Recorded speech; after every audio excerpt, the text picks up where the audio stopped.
우리 앞뒤에 불 보시고 주님의 사랑으로 인사들 나눕시다. 사랑합니다. 반갑습니다. 예, 또 새로운 한 주간이 시작이 될 텐데 주님과 함께 동행하심으로 승리하는 우리 모두가 되기를 주님의 이름으로 축원합니다. 특별히 오늘 이 새벽 시간에 이 시간에 지방에서 온라인으로 또 가정에서 온라인으로 또 로스앤젤레스나 달라스, 버지니아, 시애틀, 캐나다, 브라질에 있는 우리 성도들도 모두 우리와 함께 은혜 받고 그리고 승리하는 삶을 살아가시기를 주님의 이름으로 축원합니다.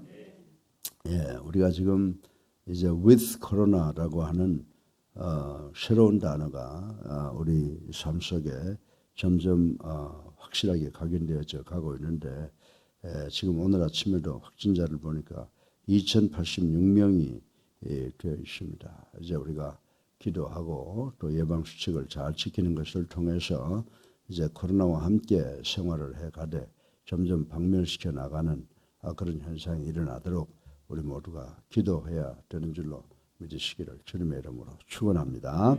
예, 우리가 이제 하나님의 말씀을 듣고 마음속에 새겨서 이것을 실천할 때 하나님의 축복이 우리의 삶 속에 일어나게 된다는 사실을 우리는 꼭 기억해야 되는 줄로 믿으시기를 주님의 이름으로 축원합니다.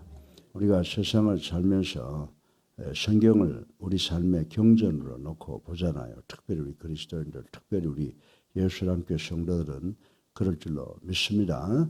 그래서 하나님께서 우리 창세기 1장 26절로 28절까지를 보게 되면 이 땅에 모든 피조물을 만드셨다. 그렇게 말씀을 하시고 있고 또 그리고 그 중에서 인간을 창조하신 목적이 있다고 그랬어요. 그건 뭐냐 하면 하나님께서 우리 인간으로 하여금 모든 피조물을 정복하고 다스리게 하시기 위함이었다. 이렇게 기록이 되어 있습니다. 또 그리고 인간을 통하여 영광 받으시기 위해서 인간을 당신의 형상으로 지으셨다고 하셨으며 특별히 우리 인간들에게 의지와 지능을 부여하셨고 모든 피조물 중에서 선택하셔서 특별히 사랑의 대상으로 삼으셨다라고 하는 것을 우리는 잘 알고 있습니다.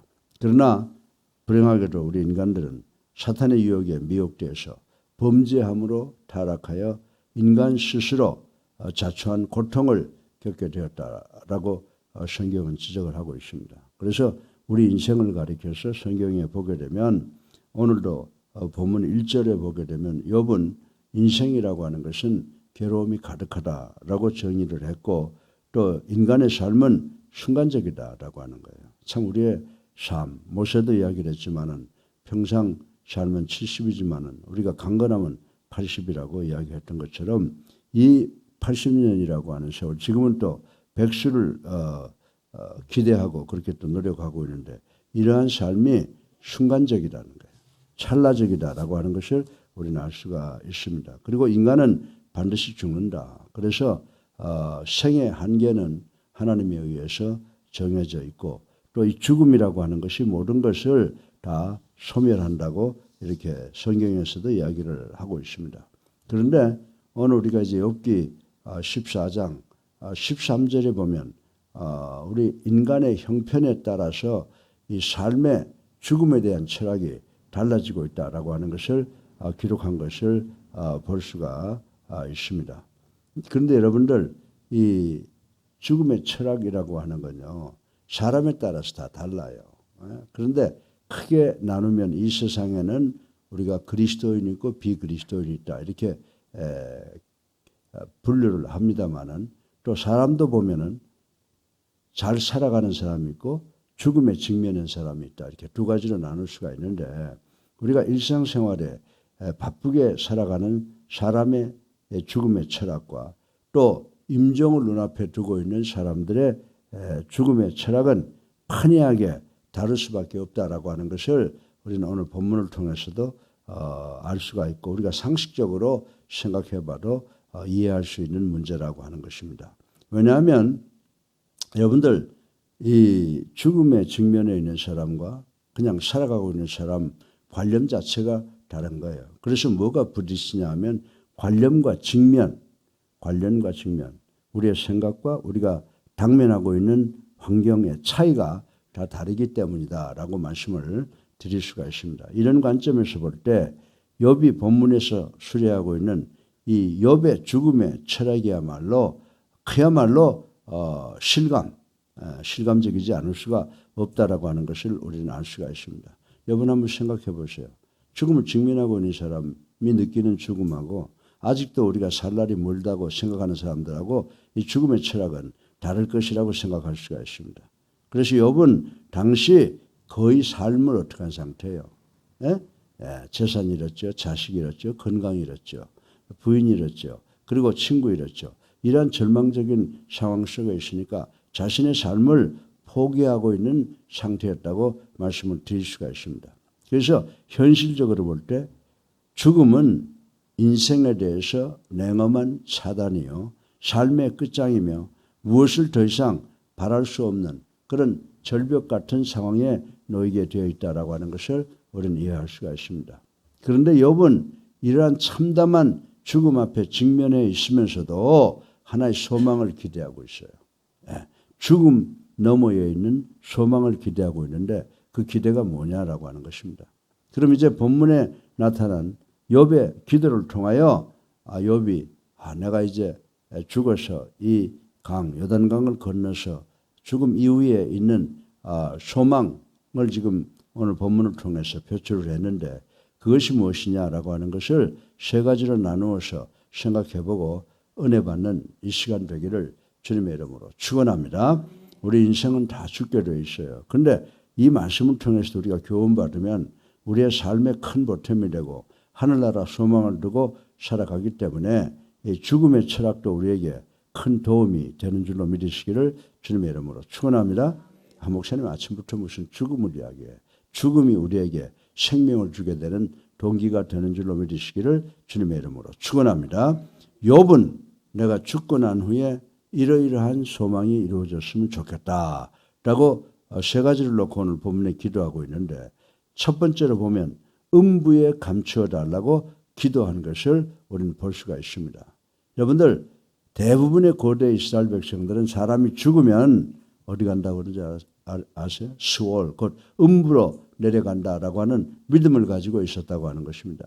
그러니까 음부는 지금 우리가 생각하는 이 낙원이나 지옥 같은 장소적 개념이 아니라 악인이나 선인 할 것 없이 죽으면 누구나 내려가는 곳으로 여겨졌던 장소적 개념이라고 하는 사실을 우리는 알아야 된다라고 하는 것입니다. 그런데 욥은 먼저 13절에 보면 주는 나를 수월에 감추시며 라고 이렇게 기도한 것을 우리는 볼 수가 있습니다. 욥은 앞에서 죽음은 철저한 소멸이요 생명의 기운이 완전히 끊어지는 상태라고 10절에 보면 단정을 하고 있습니다. 그러나 여기서 욥은 뭐라고 고백하고 있어요? 수월에서 자기를 어떻게 하라고 그랬어요? 감추어 달라고 기도한 것을 우리는 여기에서 발견할 수가 있습니다. 완전히 소멸된다는 것과 감추어진다라고 하는 말의 의미가 뭔지 아세요? 완전히 소멸된다라고 하는 것은 뭐냐? 물을 의미하는 거예요. 완전히 소멸된다라고 하신 것은 없어지는 것, 물을 의미하고 있지만은 뒤에 있는 것, 감추어 달라라고 하는 것은 있는 것을 의미한다라고 하는 사실을 우리는 알아야 된다라고 하는 것입니다. 완전한 무라고 하는 것은 쉽게 말하면 모든 걸 체념하는 거예요. 이제는 세상이 끝났다라고 체념하는 거예요. 그래서 체념하고 있는 자는 어떻게 해요? 체념하는 거. 이젠 더 이상 내가 뭐 바랄 것 없으니까 다가오는 어려움으로부터 어떻게 달라고? 감추어 달라는 거예요. 하나님 나를 감추어 달라. 이것은 이제 내가 더 이상 할 것이 없다. 내가 할 수 있는 것이 없다고 생각하니까 하나님께 하나님 나를 감추어 달라고 기원할 수가 없고 또 기원할 필요도 없다라고 하는 것입니다. 이 감춘다는 것은 무엇이 존재할 만할 때만 되어지는 일이라고 하는 것을 우리는 알아야 된다라고 하는 것입니다. 한 걸음 더 나아가서 이 감추어진 것은 감춘 자의 소유가 되어진다는 것입니다.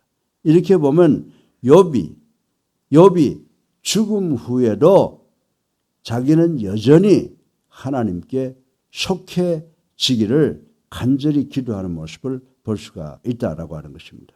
이해가 가십니까?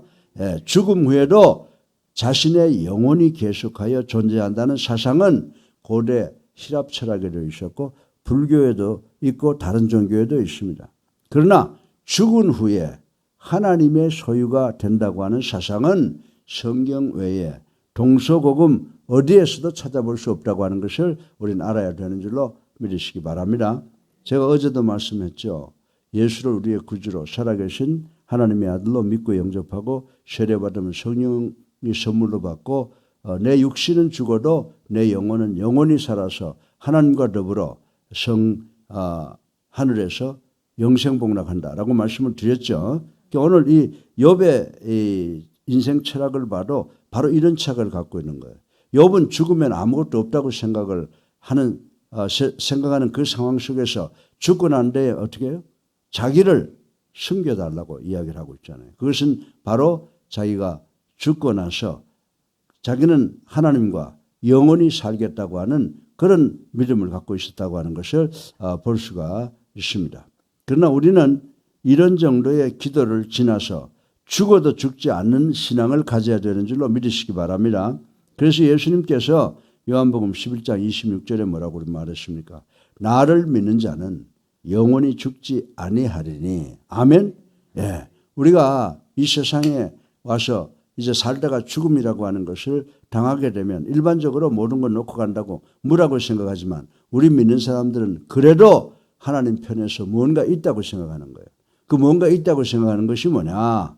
예수 그리스도를 믿는 자는 육신은 죽어도 영혼은 영원히 산다라고 하는 것을 욥이 벌써 우리 이전부터 신약 이전부터 이러한 그 믿음을 갖고 있었다고 하는 것을 생각하고 우리가 예수님을 나의 구주로 살아계신 하나님의 아들로 믿고 영접하고 세례받아서 성령을 선물로 받고 죄사함을 받으면 내가 육신은 죽는다고 하더라도 우리의 영혼은 영원히 죽지 않는다라고 하는 것을 아시고 그런 기도, 그런 삶을 살아가도록 노력해야 되는 줄로 믿으시기를 주님의 이름으로 축원합니다. 욥의 이 죽음 이후에 있는 소망, 이 진실한 소망은 첫 번째 뭐라고 제가 말씀을 드렸죠? 첫 번째 제가 뭐라고 말씀을 드렸어요? 죽어도 하나님 편에 가서 영원히 죽지 않는다라고 하는 그런 생각을 가지고 있다고 말씀을 드렸습니다. 두 번째로 우리가 생각해야 되는 것은 뭐냐 하면 욥의 소망은 죽음 이후에도 하나님 진노를 씌워달라고 기원을 했어요. 여러분들 죽음 이후에 무슨 하나님이 우리한테 복을 주건 그다음에 진노를 하시든 무슨 느낌이 있겠어요. 그런데 욥은 죽음 이후에도 살 수 있는 방법이 있다고 생각했기 때문에 하나님께 죽음 저편에 소망을 말하면서 하나님의 진노를 씌워달라고 기원하는 것을 우리는 볼 수가 있습니다. 13절에 보면요. 욥은 이런 말을 하고 있어요. 주의 진노를 돌이키실 때까지 나를 숨기시고 라고 기도하고 있습니다. 그리고 우리가 17절로 넘어가서 본다고 하면 이 말씀은 이 내 허물을 주머니에 봉하시고 내 죄악을 싸매시나이다 라고 하는 말과 연결되어 있는 것인 바 더 분명히 말씀드린다면 그것은 자기의 죄를 용서해달라는 거예요. 자기의 죄를 용서해달라는 그런 기도였다라고 볼 수가 있습니다.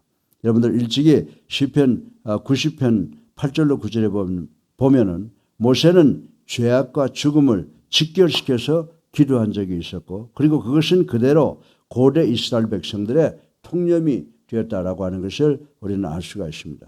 이렇게 본다고 하면 욥이 하나님을 향하여 진노를 씌워달라고 기원한 것은 기도한 것은 자기의 죄를 용서해달라는 것과 동시에 완전한 죽음에서 자기를 구원해달라고 하는 기도라고 분명히 생각할 수가 있다라고 하는 것입니다. 사랑하는 성도 여러분, 왜 그렇습니까? 용서받은 사람은 절대로 죽을 수 없기 때문인 줄로 믿으시기 바랍니다. 우리가 예수님을 나의 구주로 살아계신 하나님의 아들로 믿고 영접하고 세례받아서 용서받는 자는 죽지 않아요. 예수 그리스도께서 부활하신 것처럼 우리도 영원히 살게 되는 줄로 믿으시기 바랍니다. 그렇습니다. 욥은 하나님을 향하여 자기가 음부에 내려가더라도 수월에 내려가더라도 절대로 죽지 않게 해달라고 간절히 고통 속에서 기도하는 모습을 우리가 볼 수가 있습니다. 여러분들 죽음 이후의 세계에 대한 관념이 희미했던 시대적 상황 가운데서 욥이 이런 기도를 했다고 하는 것은 정말로 경이로운 일이라고 생각하지 아니할 수가 없다라고 하는 것입니다. 사랑하는 성도 여러분, 그러나 21세기를 살아가는 우리 예수랑교회 성도들은 이런 기도, 죽음에서도 건져달라고 용서해달라고 기도하는 이런 기도를 해야 될 뿐만이 아니라 죽어도 영원히 살 것까지를 우리는 믿어야 되는 줄로 믿으시기를 주님의 이름으로 축원합니다.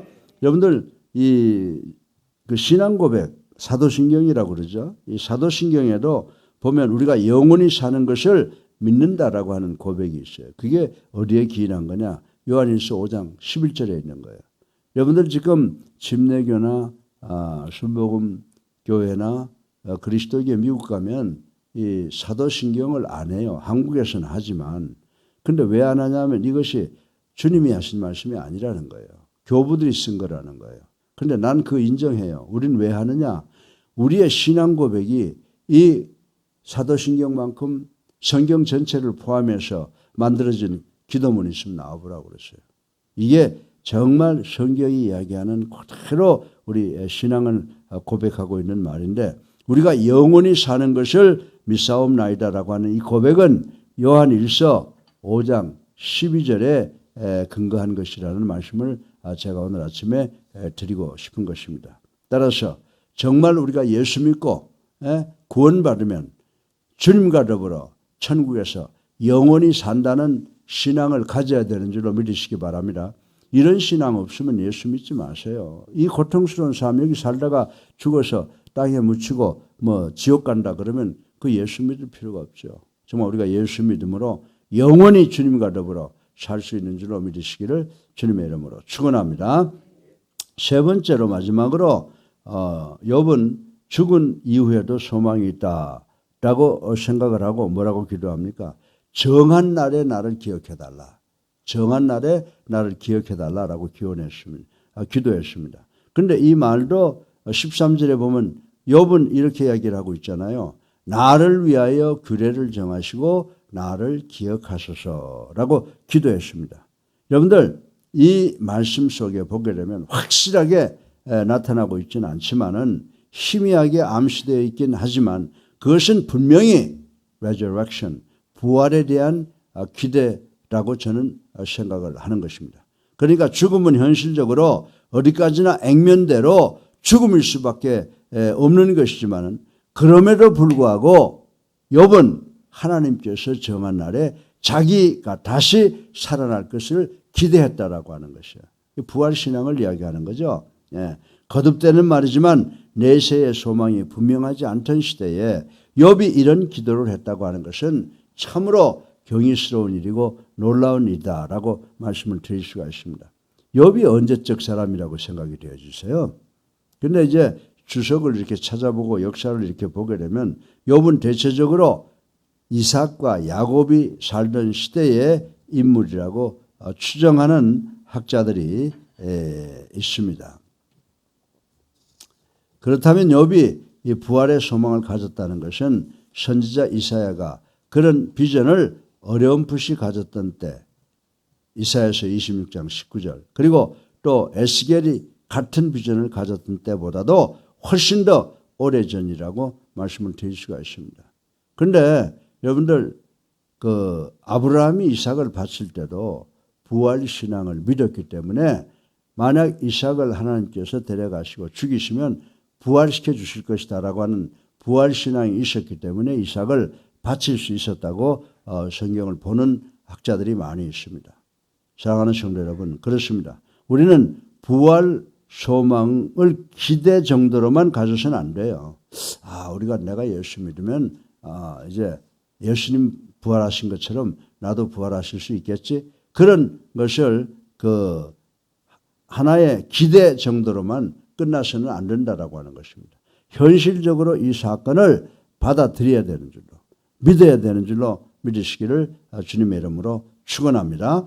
그래서 우리가 신약에 와서 고린도전서 15장 52절을 보면 사도 바울은 뭐라고 말했어요? 우리는 그늘에서 분명히 살아날 것이라고 선포한 것을 우리는 볼 수가 있습니다.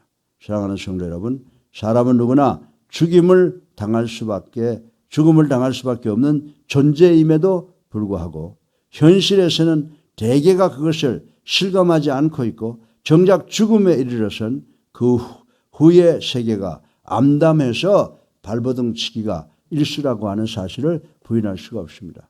그러나 예수님을 나의 구주로 살아계신 하나님의 아들로 믿고 영접하고 세례받아서 성령을 선물로 받고 내 죄를 용서받는 사람, 한마디로 누구예요? 그리스도인들. 그리스도를 따르는 우리는 확실한 생명과 죽음과의 철학을 가지고 당당하게 살다가 당당하게 죽을 수 있어야 되는 줄로 믿으시기를 주님의 이름으로 축원합니다. 죽음은 저편에 캄캄한 세계가 아니라 불멸의 생명을 주어지는 곳으로 가게 하는 시작이다. 저는 가끔 이 죽음이라고 하는 것을 생각해 보면 죽어서 천당 간다 그러면 그 과정을 넘어가는 게 어렵지만은 사실 죽음이라고 하는 것은 천국 들어가는 관문에 서 있는 거기 때문에 기뻐해야 되겠구나. 그래서 여러분들 우리 그 이화여대를 창립한 분이 누구시죠? 이름도 생각이 안 나네. 김환란 박사가 유언하시기를 내가 죽으면 슬퍼하지 말고 천국 환송 예배를 드려달라고 부탁했던 그 위대한 그 신앙인의 유언이 참으로 귀한 것이라고 하는 것을 느껴보았습니다. 사랑하는 성도 여러분, 죽음 저편에 캄캄한 세계가 아니라 불멸의 생명이 주어지는 천국이 있다고 하는 사실을 우리 모두 확실히 믿기를 주님의 이름으로 축원합니다. 욥의 기원은 이 점에서 우리 믿는 자들에게 엄청난 교훈이 된다고 하는 사실을 꼭 기억하시는 우리 모두가 되시고 이 아침에 죽음을 절망으로 보시지 마시고 새로운 소망으로 보시는 우리 모두가 되기를 주님의 이름으로 축원합니다. 욥의 죽음은 저편에 죽음 이후에 소망이 있었는데 세 가지가 있었다고 그랬죠. 그게 뭡니까? 음부에 감추어 달라고. 그게 뭐를 의미한다고 그랬어요? 죽음에서 감추어 달라고. 그러니까 살려달라고 하는 그런 의미라고 말씀드렸고 또 진노를 쉬어 쉬게 해달라고 했습니다. 자신의 죄를 용서해달라고 하는 의미였고 정한 날에 기억해달라고 하는 말은 부활시켜달라고 하는 간절한 소원이었다고 하는 이 세 가지를 반드시 기억하는 우리 예수사랑교회 성도님들 되시기를 주님의 이름으로 축원합니다. 사랑이 많으신 아버지 하나님 찬양과 영광과 존귀를 올립니다. 욥은 죽음 이후에도 소원을 갖고 있었습니다. 첫째 음부에 감춰달라고 했습니다. 죽음에서 감춰달라. 다시 말해서 살려달라고 하는 의미라고 생각해 보았습니다. 진노를 쉬어가게 해달라고 하는 것, 용서해달라고 하는 의미로 생각해 보았습니다. 그리고 정한 날에 기억해달라고 하는 것은 예수 그리스도께서 부활하신 것처럼 자기도 부활해달라고 하는 소망을 가지고 있었는데 우리 모두가 이 소망을 가지고 이 어려운 세상에서 승리하는 우리 모두가 될 수 있도록 축복하여 주시옵소서. 예수 그리스도 이름으로 감사하며 기도드렸사옵나이다. 아멘. 이제 우리 다 같이 찬송가 316장 찬송 한 장 부르시고 기도하는 시간 갖겠습니다. 316장입니다.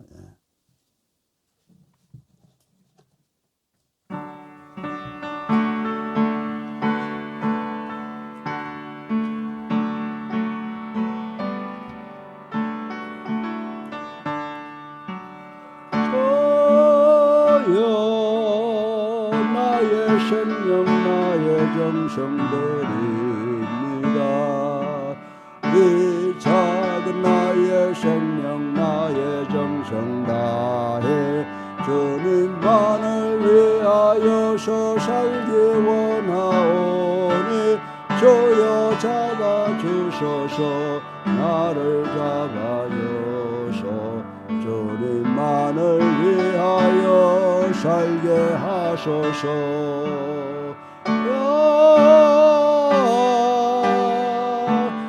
같은 성령으로 충만케 하옵소서. 환난이 와도 핍박이 와도 주님만 위해 살게 하소서. 저여 나의 가진 모든 도와드립니다. 아무리 나 혼자서 몸부림쳐봐도 우리들의 힘으로는 어찌할 수 없어 주님 의지합니다. 주님 의지합니다. 거듭남 주시옵소서.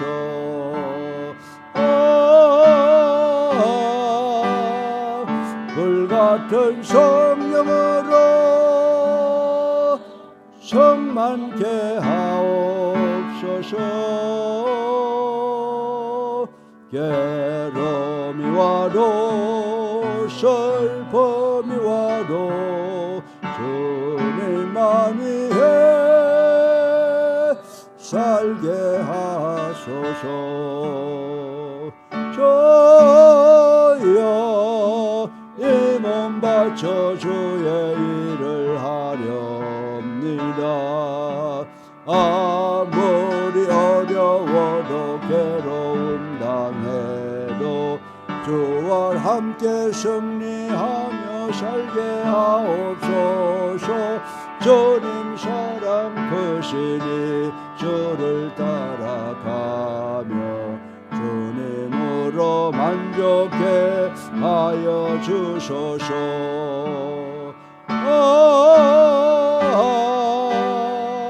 불같은 성령으로